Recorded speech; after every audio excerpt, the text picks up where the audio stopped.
Good morning और एक बार फिर से आपका स्वागत है हमारे वेस्ट प्लस अफेयर्स में। तो आज हम पढ़ने वाले हैं कि अब 50 की उम्र से 18 साल होने का जो फॉर्मूला है वो मिल गया है।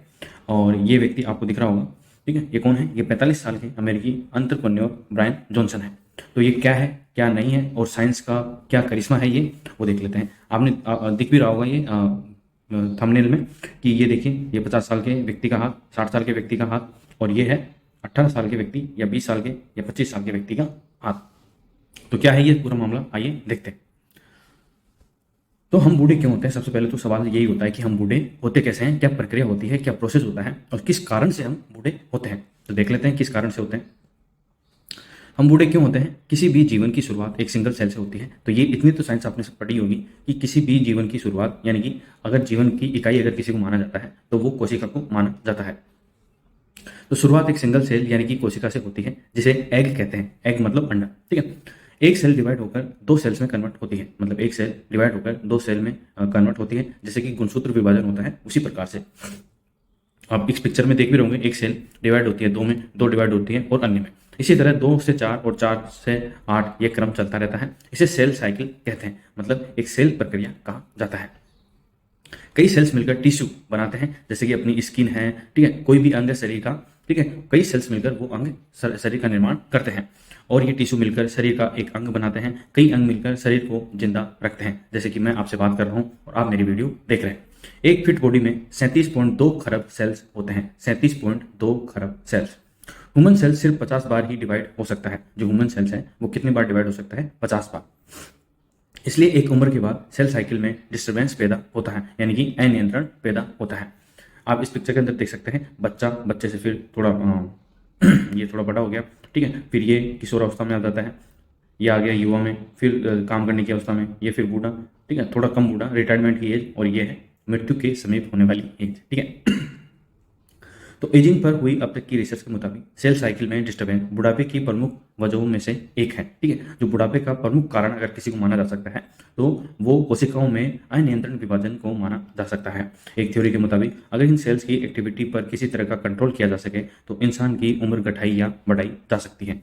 हालांकि ऐसा एक्सपेरिमेंट क्या है, क्या नहीं है, वो देख लेते हैं। हाँ, क्या प्राचीन काल में भी ऐसे जो एक्सपेरिमेंट है, ठीक है, ऐसे जो एक्सपेरिमेंट जो हुए हैं या नहीं हुए वो भी हम देखने वाले हैं। उसके बाद क्या है, एक्सपेरिमेंट में बूढ़ा चूहा जवान हो गया। तो सबसे पहले तो चूहे को गिनीपिग बनाया जाता है। गिनीपिग वो चीज़ होती है जिसके ऊपर एक्सपेरिमेंट किया जाता है। हार्वर्ड मेडिकल स्कूल की एक रिसर्च लैब में एक बूढ़े अंधे चूहे ने फिर से अपनी आंखों की रोशनी पा ली। उसका ब्रेन एक वयस्क चूहे जितना स्मार्ट हो गया। ये एक्सपेरिमेंट 12 जनवरी 2023 को एक रिसर्च जर्नल में पब्लिश हुआ। एक्सपेरिमेंट करने वाले डॉक्टर सिंक्लेयर के मुताबिक, तो ये है डॉक्टर सिंक्लेयर, हमने बुढ़ापे से जवान होने और समय से पहले बूढ़ा करने वाले राज को खोज निकाला है। तो ये तो कंफर्म हो गया कि ये तो खोज निकाला है। हमने एक राज खोजा है जिससे न सिर्फ रिवर्स एजिंग की जा सकती है बल्कि समय से पहले उम्र बढ़ाई भी जा सकती है। जैसे कि आप 16 साल के हैं और आप चाहते हो कि मैं अभी से 25 साल का हो जाऊं, तो वो भी हो सकता है। हमारे शरीर में जवानी के समय की एक बैकअप कॉपी मौजूद रहती है, जिसे ट्रिगर करके हमें वापस जवान हो सकते हैं। तो भाई साहब, पैसे कमाओ और पैसे फेंको और तमाशा देखो। आप 50 साल के हो जाओगे तब पैसे देना और वापस से आप 18 साल के हो जाओगे, ठीक है। तो उसके लिए पैसे तो कमाने पड़ेंगे, पैसे लगते हैं, ठीक है। तो अभी तक आप इस वीडियो तक अगर पहुंच गए यहाँ तक तो प्लीज़ वीडियो को लाइक करें। अगर वीडियो आपको पसंद आता है तो चैनल को सब्सक्राइब भी कर लें, ऐसे ही और वीडियो देखने के लिए साइंस से रिलेटेड।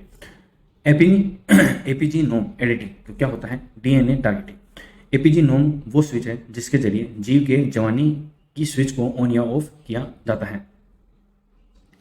एंटी एजिंग ड्रग नहीं दिया गया, एंटी एजिंग ड्रग दिया गया, ठीक है। अब इसमें देखिए, इसमें एंटी एजिंग ड्रग नहीं दिया गया है और इसमें एंटी एजिंग ड्रग दिया गया है। तो आप देख सकते हैं थोड़ा ये देखिए, इसके बाल थोड़े वाइट वाइट है और इसके बाल बिल्कुल एकदम ब्लैक है। हालांकि रिवर्स एजिंग का ये एक्सपेरिमेंट कुछ चूहों पर ही किया गया है। इंसानों पर ये कितना कारगर साबित होगा, इस पर कुछ जल्दबाजी, कुछ भी कहना जल्दबाजी होगा।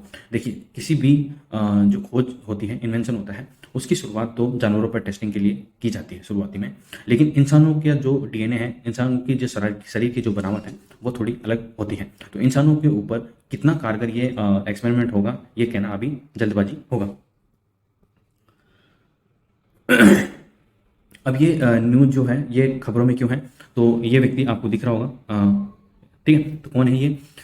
इंसान पर रिवर्स एजिंग का एक्सपेरिमेंट। 45 साल के अमेरिकी एंटरप्रेन्योर ब्रायन जॉनसन चाहते हैं कि उनका दिल, दिमाग, फेफड़े, लीवर, किडनी, दांत, स्किन, बाल और अन्य ऑर्गन 18 साल जैसे हो जाए। इसके लिए उन्होंने 7 महीने पहले एक एक्सपेरिमेंट शुरू किया। कितने महीने पहले? 7 महीने पहले। वो वीगन डाइट पर है। वीगन डाइट का मतलब ये होता है कि दूध से बने चीज भी नहीं खाते और नॉनवेज तो बिल्कुल भी नहीं। मतलब अगर दूध से बने चीज भी, दूध से बनी जो जितनी भी चीजें हैं, वैरायटी वगैरह, स्वीट्स वगैरह, सॉरी, तो वो भी अवॉइड करते हैं। सिर्फ वो दिन भर में सिर्फ 1977 कैलोरी ही खाते हैं, जैसा कि डॉक्टर उनको प्रिस्क्राइब कर रखा है। सुबह तय समय पर उठते हैं और सप्लीमेंट्स खाते हैं और जमकर एक्सरसाइज करते हैं। रात रात तय समय पर सोते हैं और उससे 2 घंटे पहले ब्लू लाइट हटाने वाला चश्मा पहनते हैं।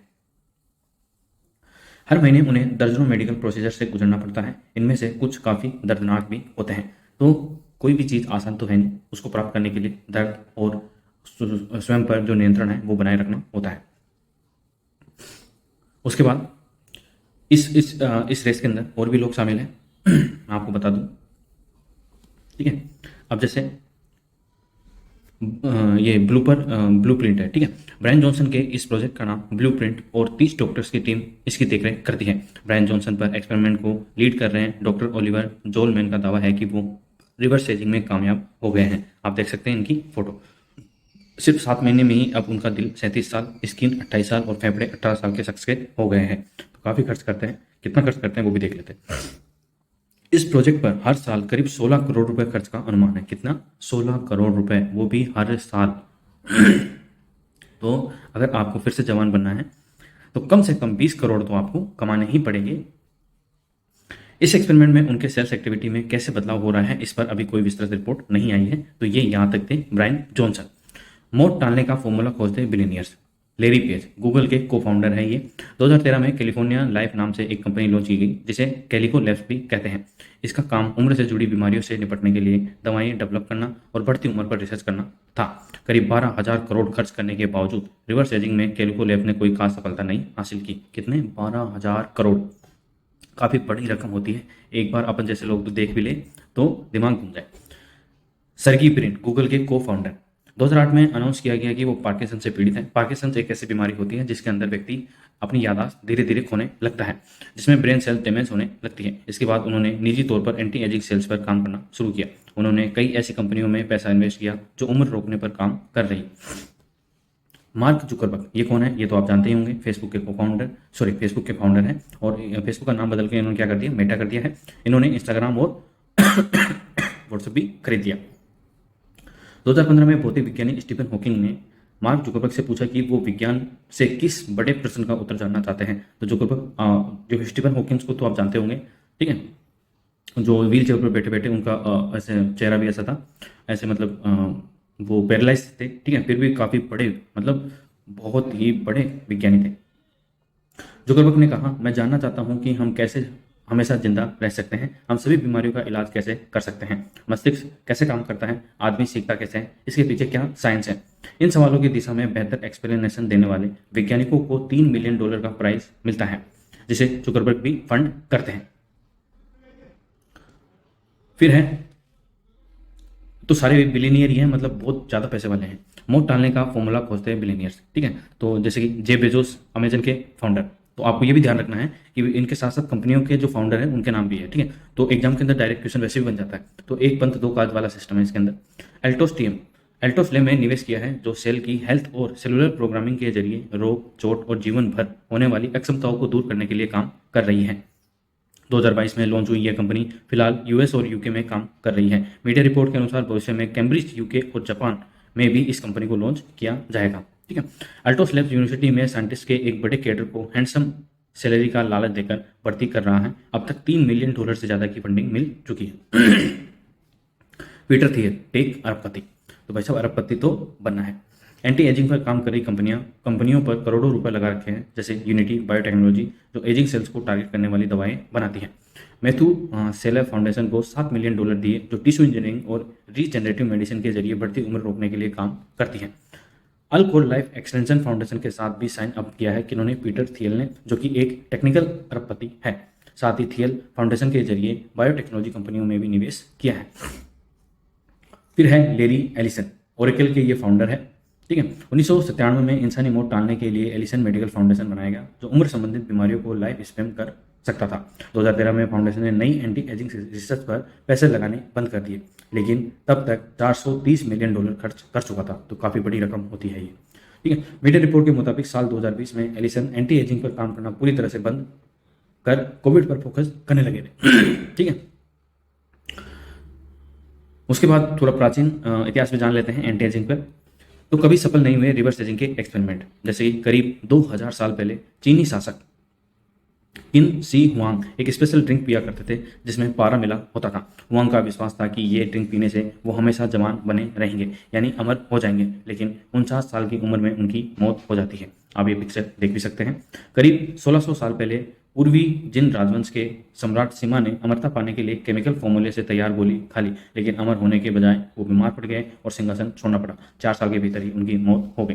तो मतलब इतिहास से व्यक्तियों को सीखना चाहिए कि कभी भी ऐसे एक्सपेरिमेंट सफल नहीं हुए हैं, क्योंकि अगर प्रकृति से अगर छेड़छाड़ की जाएगी तो प्रकृति अपना बदला जरूर लेती है।